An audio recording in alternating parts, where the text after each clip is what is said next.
crystals. Should mount them in the megascope. Missing 2 crystals. Just need to pick an entry.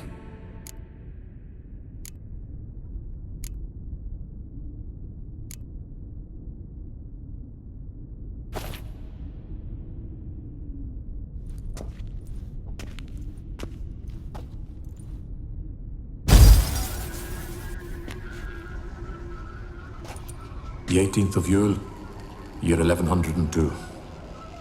Today I begin my great life's endeavor, one greater and more significant than any I have thus far undertaken, for it relates to me personally, to myself and my son. When 15 years passed, a beast of the forest assaulted me. A witcher came to my aid, saved my life. I could not know that for said salvation, I would in the end pay by relinquishing any say as to my own son's fate.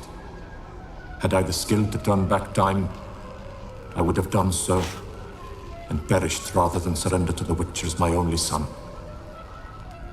But as it was, on the day when Jerome was taken, I swore an oath on my honor that I would recover my son. Today, following years of research and preparation, I have at last devised a device that allows me to study mutations. If the gods in their goodness grant me but a bit of favor, I shall find a way to reverse said mutations and restore Jerome to a normal life. So, Professor wasn't out to enhance Witcher mutations, wanted to reverse them. Wonder if he managed, and if there's anything in it for me.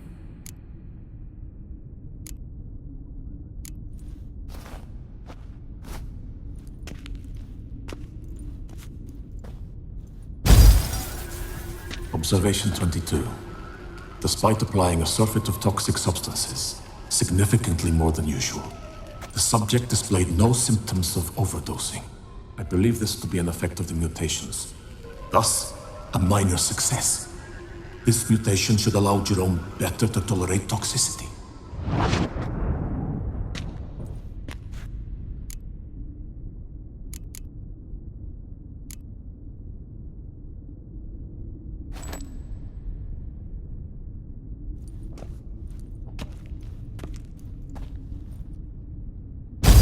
Observation number 30.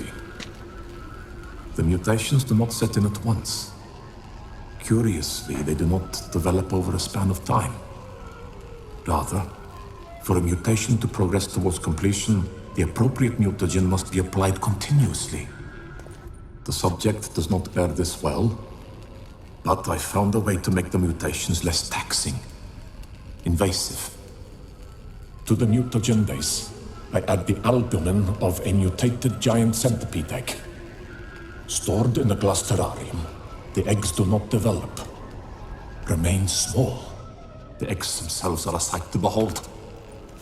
Mutated, they are luminescent, emitting a wondrous glow.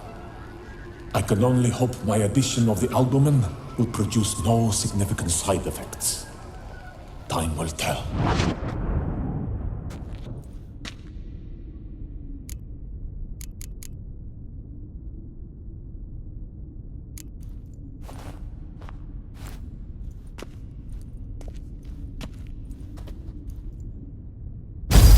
Observation 58. Sometimes failure is the catalyst for success. I've discovered a method by which one type of mutagen may be transmuted into another through the addition of certain ingredients. This is a great day for science. In addition, I observed that today's dose of mutagens brought the subject to the brink of death. He then suddenly awoke, revived, his strength renewed. Not wholly, of course, but he did in a sense come back from the edge of death. Whether this is attributable to his mutations or to pure coincidence cannot be ascertained. I must conduct further experiments.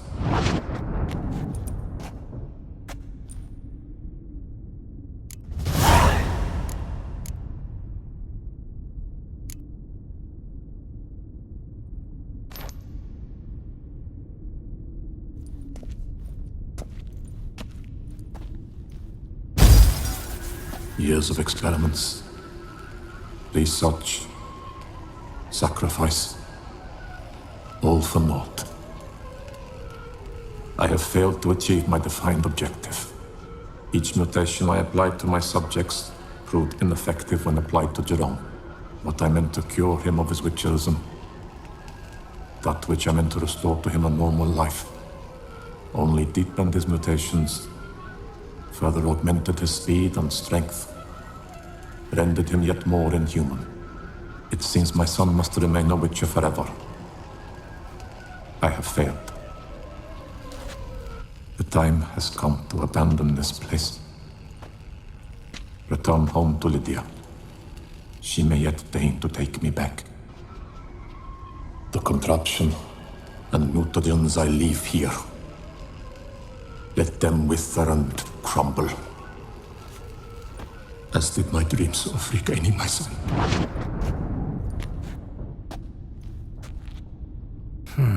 So the professor wanted to reverse the mutation's effects. Ended up deepening them.